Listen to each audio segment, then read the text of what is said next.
పంచాయతీరాజ్ గ్రామీణాభివృద్ధి శాఖలో ఉద్యోగుల ఆన్లైన్ గ్రీవెన్స్ సమావేశానికి వర్చువల్గా హాజరయ్యారు మంత్రి సీతక్క.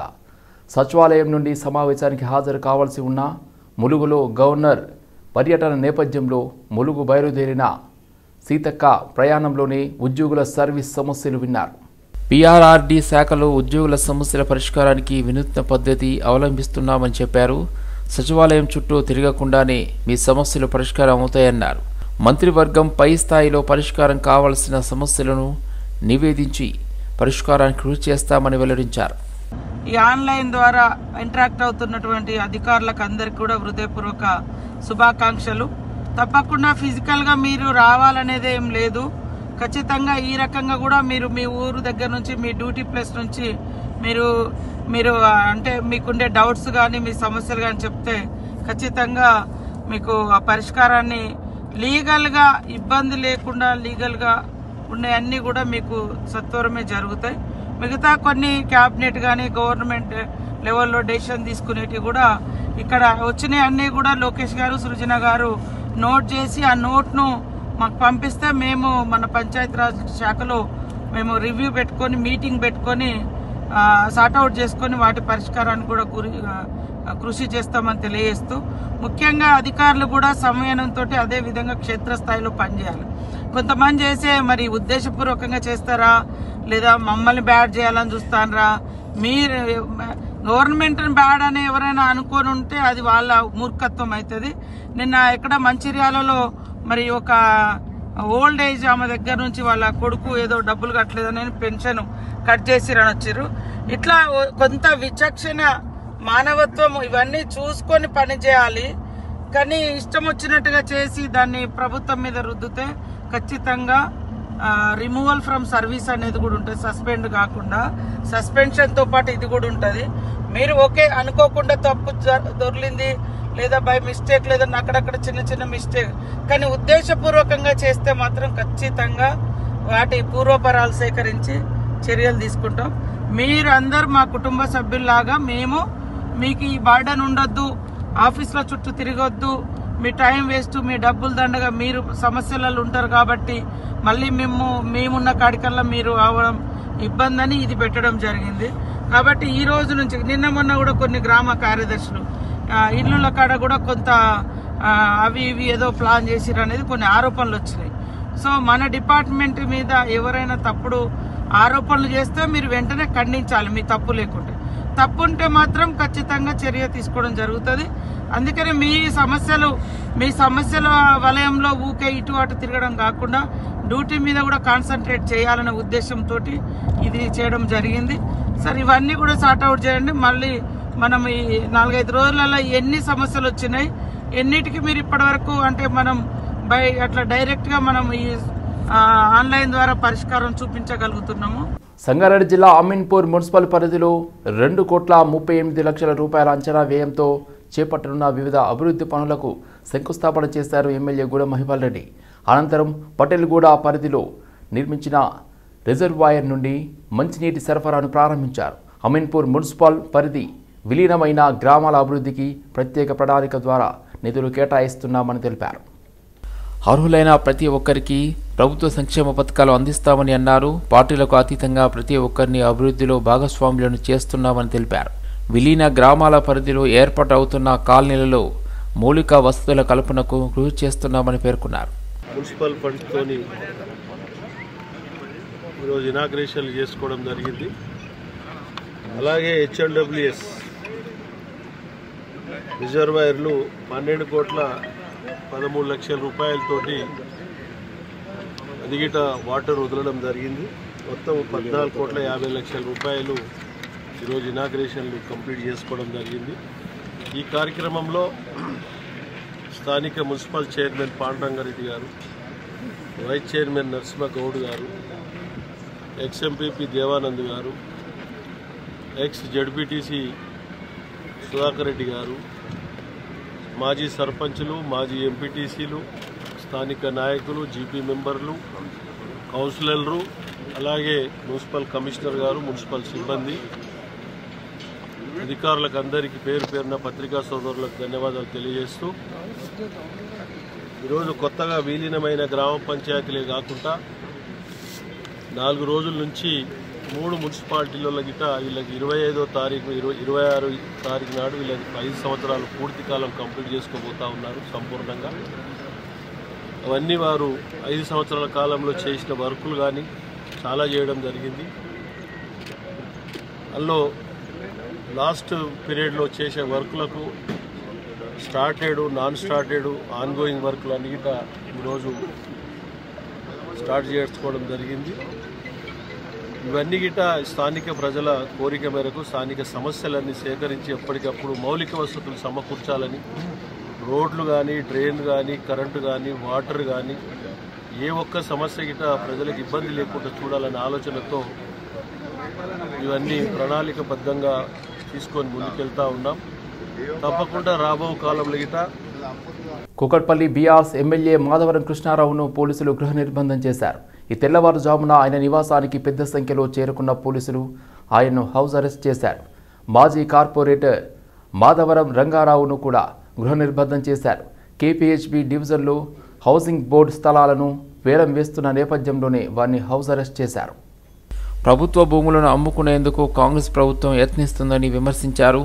తాము వేలంలో పాల్గొనకుండా అడ్డుకుంటున్నారని మండిపడ్డారు. వేలంలో పాల్గొనేందుకు ఇప్పటికే డీడీలు కూడా తీసుకున్నామని చెప్పారు. వేలంలో పాల్గొనకుండా అడ్డుకోవడంపై కోర్టును ఆశ్రయిస్తామని తెలిపారు. ప్రజలకు ఉపయోగపడే స్థలాలను ప్రభుత్వం తరపున వేలం వేయడం ఏమిటని ప్రశ్నించారు. కేపీహెచ్బీ కాలనీ ఉన్నటువంటి ల్యాండ్లను సుమారుగా 74 ప్లాట్లను 10 గజాలు, 20 గజాలు, 30 గజాలు, 50 గజాలు, 90 గజాలు, 99 గజాలు, ఈ రకంగా చిన్న చిన్న ప్లాట్లు ఎక్కడైతే కేపీహెచ్బీ కాలనీలో గతంలో ప్రజలకు చెందవలసినటువంటి ల్యాండ్లన్నీ కూడా ఈ కాంగ్రెస్ ప్రభుత్వం వచ్చిన తర్వాత పెద్ద ఎత్తుగా ఇలా ప్రజలను మోసం చేసే ప్రయత్నం చేస్తూ ఉన్నారు. గతంలో 10 సంవత్సరాలు మేము పరిపాలించిన టీఆర్ఎస్ పార్టీ పరిపాలించిన ఒక గజం జాగా కూడా మేము ఎన్నడూ కూడా ప్రజల సొత్తును ఎక్కడ కాపాడమే తప్ప అమ్మే ప్రయత్నం చేయలేదు. ప్రజలకు అంకితం చేసే ప్రయత్నం చేశాం. అయినప్పటికీ దుర్మార్గంగా ఏదైతే పోగిరెడ్డి శ్రీనివాస్ రెడ్డి హౌసింగ్ బోర్డు మంత్రిగా పనిచేస్తున్నాడో ఆయన మొత్తానికి హైదరాబాద్ నగరం మీద, ప్రజల మీద ఎక్కడైతే ల్యాండ్స్ ఉన్నాయో అమ్మి ప్రజలను మోసం చేసే ప్రయత్నం చేస్తూ ఉన్నాం మంత్రి అని చెప్పి నేను తెలియజేస్తా ఉన్నాను. అదే గతంలో కూడా ఎప్పుడు కూడా అమ్మే ప్రయత్నం చేయలేనప్ప కాపాడుకునే ప్రయత్నం చేశాం. ఏదైతే జీవో ప్రకారం 6 ప్రకారం ఏదైతే గవర్నమెంట్ జీవో ఇచ్చిందో 06 ప్రకారం పక్కకున్నటువంటి ప్లాట్కే వాళ్ళకి అమ్మాలి, అది కూడా మార్కెట్ వాల్యూకి అమ్మాలన్నటువంటి ఆలోచన జీవో ఉంది. ఆ జీవోను పక్క పెట్టి 1,25,000 నుంచి 1,50,000 అమ్మే ప్రయత్నం చేస్తూ ఉన్నారు. ఇది అన్యాయం అని చెప్పినందుకు ఈరోజు పోలీసులు 4 గంటల రాత్రి మా ఇంటికి వచ్చి 100-150 మంది పోలీసులు వచ్చి ఇలా ఇంటి చుట్టుముట్టు గేరేసి మా కార్పొరేటర్లు మా కార్యకర్తలను ఎక్కడిదక్కడ నిర్బంధించా ఉన్నారు. ఇది ఎంతవరకు కరెక్టో ఒకసారి గవర్నమెంట్ ఆలోచన చేసుకోవాలి. ఎందుకంటే 200 ఫీట్ల road master plan Congress government ఉన్నప్పుడు 2008లో మాస్టర్ ప్లాన్ గోపాల్ నగర్ నుంచి సబ్దర్ నగర్ నుంచి ముసాపేట్ చౌరసాక 200 ఫీట్ల రోడ్డుని ఆ రోజు 200 ఫీట్లు రోడ్డు పెడితే ఆ రోజే 24 మంది హౌసింగ్ బోర్డులో కొనుక్కున్నటువంటి వాళ్ళు 24 మంది అన్యాయం అయిపోయారు. వాళ్ళకి న్యాయం చేయకుండా మళ్ళా ఇవాళ ఆ మూల మీద ఉన్నటువంటి కొన్ని ప్లాట్లు 51 గజాలు 100 గజాల జాగాల్ని ఇలా మాస్టర్ ప్లాన్ 200 ఫీట్ల రోడ్లోనే ఇలా అమ్మే ప్రయత్నం చేస్తుంది గవర్నమెంట్. ఒక దిక్కేమో మేము హైదరాబాద్ నగరాన్ని అభివృద్ధి చేస్తామని చెప్పుకుంటూ ఇలా రోడ్లు అమ్మే ప్రయత్నం చేస్తుంది కాంగ్రెస్ గవర్నమెంట్ అని చెప్పి తెలియజేస్తా ఉన్నాను. 200 ఫీట్ల రోడ్లో ఉన్నటువంటి ప్లాట్ను ఇలా 1,20,000కు 90,000కు అమ్మే ప్రయత్నం చేస్తూ ఉన్నారు. Telangana housing board Kukatpally housing board స్థలాల వేలంలో ఉత్కంఠ నెలకొంది. హైకోర్టు ఉత్తర్వుల మేరకు నిలిచిపోయిన వేలం ఆగిపోయింది. తెలంగాణ హౌసింగ్ బోర్డు అధికారులు కూకట్పల్లిలో ఇళ్ల స్థలాలను వేలం వేసేందుకు నిర్ణయించారు. స్థలాలకు వేలం వేస్తామని తెలిపారు. దీంతో స్థలం కొనేందుకు చాలామంది వచ్చారు. ఇంతలోనే వేలం వేసేందుకు వచ్చేందుకు అధికారులు బాంబు పేల్చారు. హైకోర్టు ఉత్తర్వుల మేరకు నిలిచిపోయిన వేలం ఆగిపోయింది. మధ్యాహ్నం 2:15 వరకు వేలం నిలిపివేయాలంటూ హైకోర్టు మధ్యంతర ఉత్తర్వులు జారీ చేసింది. ఈ విషయాన్ని వేలం అధికారులకు తెలపడంతో వేలం నిలిపివేశారు. వేలంలో పాల్గొనేందుకు వచ్చిన వారు ఆందోళన చెందుతున్నారు. హౌసింగ్ బోర్డు ఆక్షన్ ప్రాసెస్ మన KPHB కమ్యూనిటీ హాల్ దగ్గర జరుగుతూ ఉంది. అయితే ఈ ఆక్షన్ ప్రాసెస్ కు సంబంధించి కొన్ని ఆబ్జెక్షన్స్ రావడం, దానికి సంబంధించి దీన్ని స్టాల్ చేయడానికి మేము ప్రయత్నం చేస్తామని చెప్పి కొన్ని ప్రొటెస్ట్ ఇవి రావడం వలన దాని గురించి బందోబస్తు ఏర్పాటు చేసుకోవడం జరిగింది. ఈ ఆక్షన్ ప్రాసెస్ ఎటువంటి పరిస్థితుల్లో కూడా స్మూత్ గా కండక్ట్ చేయడం జరుగుతుంది. లోపల ఈ గారు వాళ్ళంతా ప్రాసెస్ కండక్ట్ చేసుకుంటున్నారు. దీనికి సంబంధించి ఎటువంటి పరిస్థితుల్లో ఇది అఫీషియల్ ప్రాసెస్ కాబట్టి దీనికి సంబంధించిన ఆబ్జెక్షన్స్ ఉంటే వాటికి సంబంధించిన ఫోరమ్స్ లో గానీ వాటికి సంబంధించినటువంటి విషయాల్లో గానీ అక్కడ రిజాల్వ్ చేసుకోవడానికి ప్రయత్నం చేయాలి. కానీ ఇక్కడ ఫిజికల్ గా వచ్చి కానీ లేకపోతే దీన్ని ఆపుతామని కానీ ఎటువంటి పరిస్థితుల్లో దయచేసి ప్రయత్నం చేయొద్దు. ఇటువంటిది ఉంటే యాక్షన్ స్ట్రింజెంట్ యాక్షన్ తీసుకోవడం జరుగుతుంది. ఏ ఆబ్జెక్షన్స్ ఉన్నా అప్రాప్రియేట్ ఫోరంలో తదుపరి ఉన్నటువంటి ఆఫీసర్స్ కి చేసుకోవచ్చు. దాన్ని ముందు రిప్రజెంట్ చేసుకోవడం కానీ ఇప్పుడు కానీ రిప్రజెంట్ చేసుకోవచ్చు. దానికి సంబంధించి అన్ని మెజర్స్ తీసుకోవడం జరిగింది. ఆక్షన్ ప్రాసెస్ సంబంధించిన అంతా పీస్ఫుల్ గా జరుగుతూ ఉంది. ఇక్కడ ఎటువంటి ప్రొటెస్టులు లేవు. కానీ దయచేసి అటువంటి ప్రయత్నాలు కూడా ఏమీ తీసుకోవద్దని ఇది మా విజ్ఞప్తి. హుజూరాబాద్ ఎమ్మెల్యే కౌశిక్ రెడ్డిపై టమాటాలు, కోడిగుడ్లతో దాడి జరిగింది. హన్మకొండ జిల్లా కమలాపూర్ గ్రామంలో శుక్రవారం ఈ దాడి ఘటన చోటు చేసుకుంది. కమలాపూర్లో ప్రభుత్వ అధికారులు గ్రామసభ నిర్వహించారు. ఇందులో భాగంగా ఇందిరమ్మ ఇండ్ల సహా 4 పథకాలకు అర్హుల జాబితాలను వెల్లడించారు. ఈ క్రమంలోని అర్హుల జాబితా చదువుతూ స్థానిక మార్కెట్ కమిటీ చైర్పర్సన్ తౌటం జాన్స్ ఇరానీ గత ప్రభుత్వంపై విమర్శలు చేశారు. డబుల్ బెడ్రూమ్ ఇండ్లు ఇస్తామని గత ప్రభుత్వం జనాలను మోసం చేసిందని, కట్టిన ఇండ్లను కూడా లబ్ధిదారులకు అందజేయలేదని ఆరోపించారు. దీంతో అదే వేదికపై ఉన్న బీఆర్ఎస్ ఎమ్మెల్యే పాడి కౌశిక్ రెడ్డి అడ్డు తగిలారు. కాంగ్రెస్ ప్రభుత్వంపై విమర్శలు గుప్పిస్తూ సభను అడ్డుకున్నారు. ఎమ్మెల్యే తీరుపై గ్రామస్తులు ఆగ్రహం వ్యక్తం చేశారు. లబ్ధిదారుల పేర్లను చదవకుండా అడ్డుకోవడం ఏంటని విమర్శించారు. ఈ నేపథ్యంలోనే కొంతమంది ఎమ్మెల్యే కౌశిక్ రెడ్డిపై కోడిగుడ్లు, టమాటాలు విసిరారు. దీంతో అప్రమత్తమైన సెక్యూరిటీ సిబ్బంది అనుచరులు ఎమ్మెల్యేకు రక్షణగా నిలిచారు. అదే సమయంలో ఎమ్మెల్యే అనుచరులు గ్రామస్తులపై కుర్చీలతో దాడి చేశారు. కాంగ్రెస్ కార్యకర్తలతో వాగ్వాదానికి దిగారు. దీంతో గ్రామ సభలో ఉద్రిక్తత నెలకొంది. విషయం తెలిసి పోలీసులు పెద్ద సంఖ్యలో అక్కడికి చేరుకున్నారు. పోలీసు ఉన్నతాధికారులు ఎమ్మెల్యేకు నచ్చజెప్పి అక్కడి నుండి పంపించేయడంతో గ్రామసభ యథావిధిగా జరిగింది. ప్రస్తుతం ఈ ఘటనకు సంబంధించిన వీడియో సోషల్ మీడియాలో వైరల్గా మారింది. అంబర్పేట్ నియోజకవర్గం తులసిరామ్ నగర్ ప్రభుత్వ పాఠశాలలో నోట్బుక్స్ పంపిణీ చేశారు కేంద్ర మంత్రి కిషన్ రెడ్డి. అనంతరం Amberpet government police boys high school CPLలో ఫర్నిచర్ పంపిణీ చేశారు.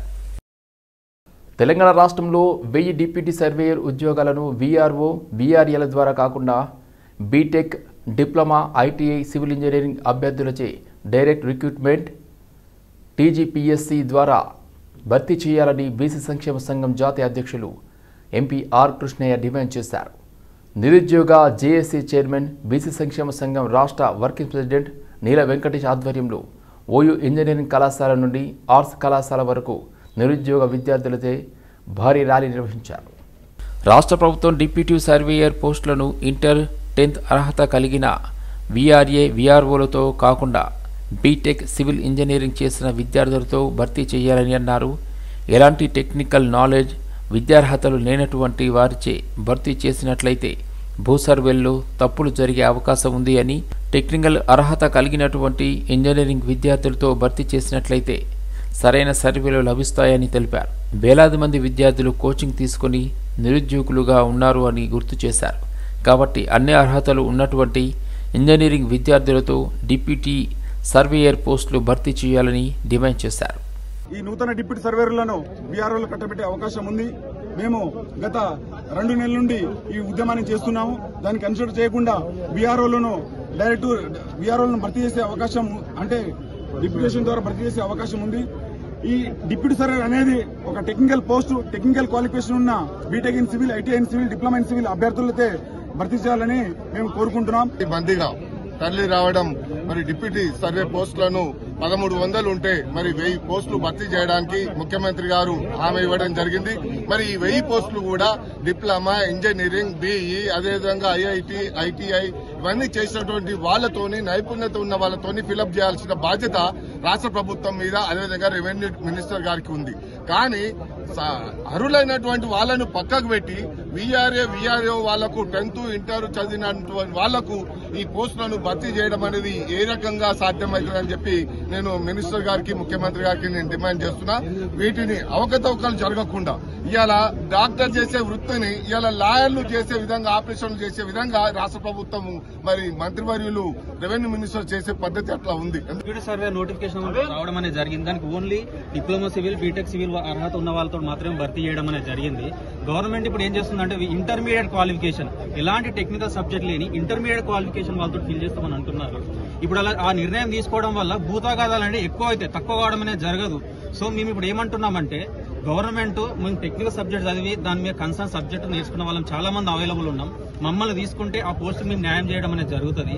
గవర్నమెంట్ కూడా ఖచ్చితంగా ఈ తీసుకున్న నిర్ణయాన్ని ఉపసంహరించుకొని టీజీపీఎస్సీ ద్వారా డైరెక్ట్ రిక్రూట్మెంట్ త్రూ ఫిల్ చేస్తే మాకు న్యాయం జరుగుతుంది. ఇది ప్రజాప్రభుత్వం, వీళ్ళు ఇలా చేస్తారని మేము భర్తీ చేస్తారని మేము నమ్ముతున్నాము. అవగాహన వ్యక్తులు ఉన్నప్పుడు మాత్రమే ఆ దేశం కావచ్చు, ఆ నేల కావచ్చు అభివృద్ధి పరంగా గానీ, ప్రగతి పరంగా గానీ అభివృద్ధి చెందడం జరుగుతుంది.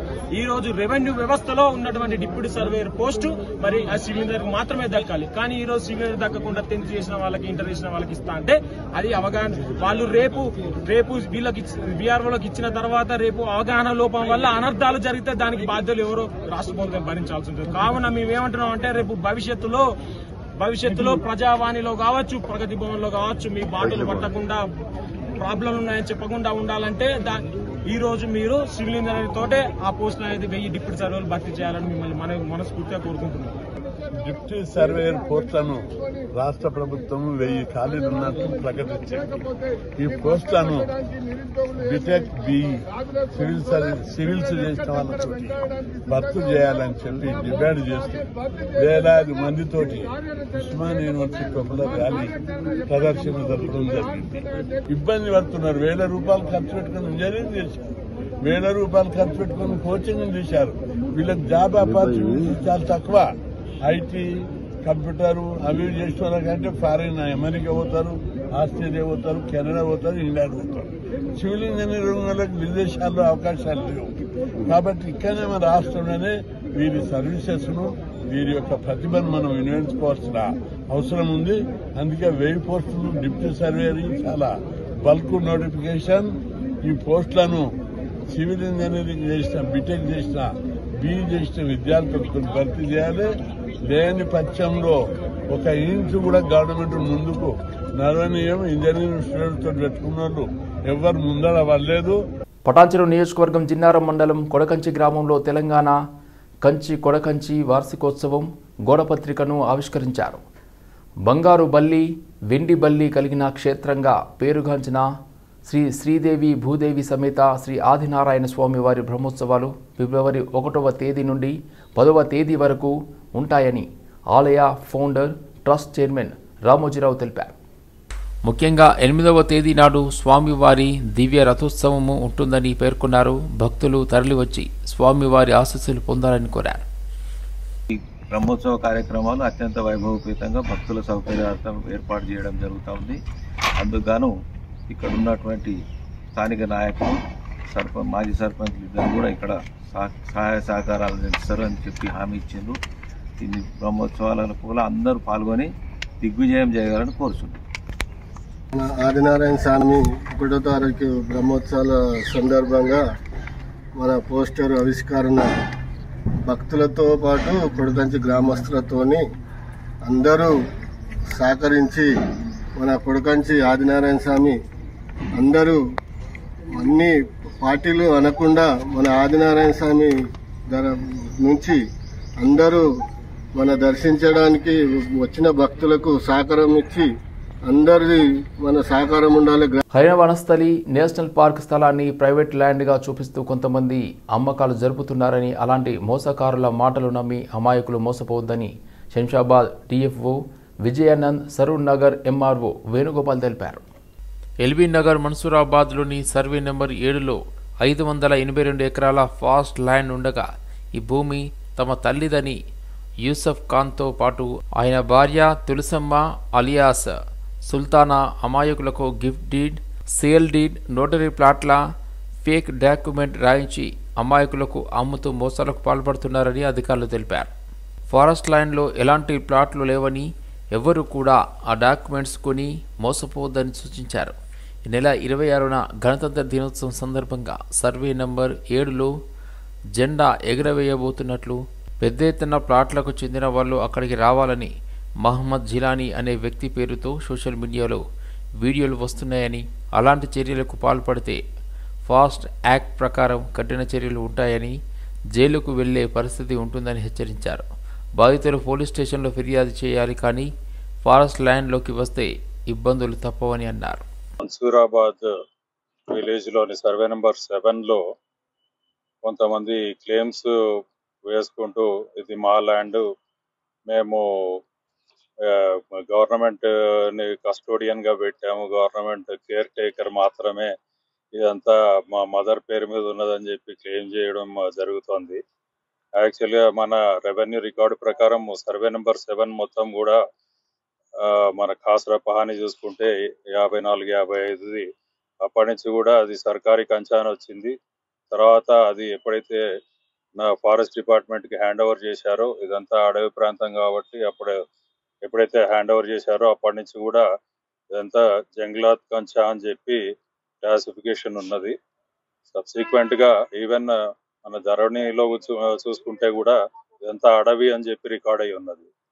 దాదాపుగా 582 ఎకరాలు ఫారెస్ట్ డిపార్ట్మెంట్ హ్యాండ్ ఓవర్లో ఉన్నది. దానికి అంతా కూడా వీళ్ళు కాంపౌండ్ వాల్ తోటి ఇదంతా ప్రొటెక్ట్ చేస్తున్నారు. అయినా కూడా ఈ కాంపౌండ్ వాల్లో ఉన్నప్పటికీ మరి ఇన్నేళ్ళు, గత 7 దశాబ్దాలలో ఎప్పుడూ కూడా ఎలాంటి క్లెయిము చేయకుండా వీళ్ళు గత కొన్నేళ్లుగా దీనిలో మాకు ఉన్నదని చెప్పి, ఆమె ఎవరైతే హనీఫా బి అని చెప్పి మా మదర్ పట్టేదారని చెప్పి ఆయన ఎవరైతే క్లెయిమ్ చేస్తున్నాడో ఆ హనీఫా బి ఏ రోజున క్లెయిమ్ చేసిన దాఖలాలు లేవు. మరి ఆమె ఎప్పుడో 98లో చనిపోయినట్టుగా తెలిసింది మనకి. దాని తర్వాత ఆమె లీగల్ హెయిర్స్ అని చెప్పి కొంతమంది ఈ 582 ఎకరాలు మాదే, మా తల్లిగారిదని చెప్పి క్లెయిమ్ చేయటము చాలా అన్యాయము. మరి ఈ సర్కారీ భూమి మీద ప్రజలని ఇట్లా తప్పుదో పట్టిస్తూ వాళ్ళు ఎవరికైతే వీళ్ళు ఈ ఇవన్నీ దొంగ మాటలు చెప్పి ఏదైతే వాళ్ళతోటి ఈ అగ్రిమెంట్ ఆఫ్ సేల్ ఏదైతే చేశారో, సమ్ గిఫ్ట్ డీడ్లు అని అవన్నీ ఏవో చేశారో, ఇవన్నీ కూడా వీళ్ళందరితోటి కూడా హైకోర్టులో ఎన్నో కేసులు వేయించడం జరిగింది.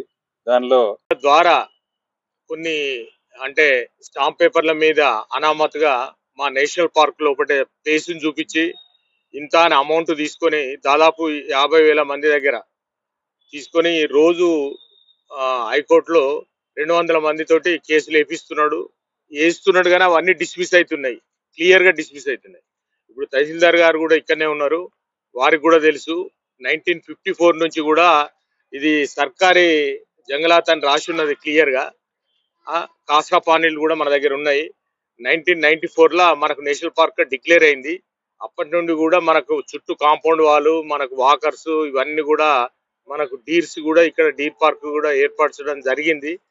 అటువంటి పార్కును ఇవాళ మాది అని చెప్పి ఆయన బ్లఫ్ గా మొత్తం మందిని మోసం చేసేసి ఆ ల్యాండ్ ను అమ్మినట్టుగా చూపించి, నేను 26 నాడు జెండా ఎగిరేస్తాము, మీరందరూ మొబిలైజేషన్ కాండి అని అంటే, ఒకవేళ అటువంటి చర్యలు ఏమైనా తీసుకుంటే మా ఫారెస్ట్ యాక్ట్ ప్రకారంగా వాళ్ళ మీద కఠినమైన చర్యలు తీసుకుంటాం. వాళ్ళకు మొత్తం మందికి కూడా వాళ్ళు ఎవరైనా నష్టపోయిన వాళ్ళు ఉంటే వాళ్ళు పోలీస్ కేసు పెట్టుకున్నట్టుంటే వాళ్ళకి ఏమైనా న్యాయం జరుగుతుంది. కానీ అన్యాయంగా ఇక్కడికి వచ్చి ఏదో దౌర్జన్యం చేసినట్టయితే మాత్రం వాళ్ళ మీద కఠినమైన చర్యలు తీసుకోబడుతుంది ఫారెస్ట్ యాక్ట్ ప్రకారం. దాదాపు 50,000 మంది అని మేము అనుకుంటున్నాము. 50 నుంచి 60,000 మంది అని మా రేంజ్ ఆఫీసర్ గారు చెప్తుండ్రు. ఇప్పటి వరకు కేసులన్నీ కూడా హైకోర్టు డిస్మిస్ చేసింది.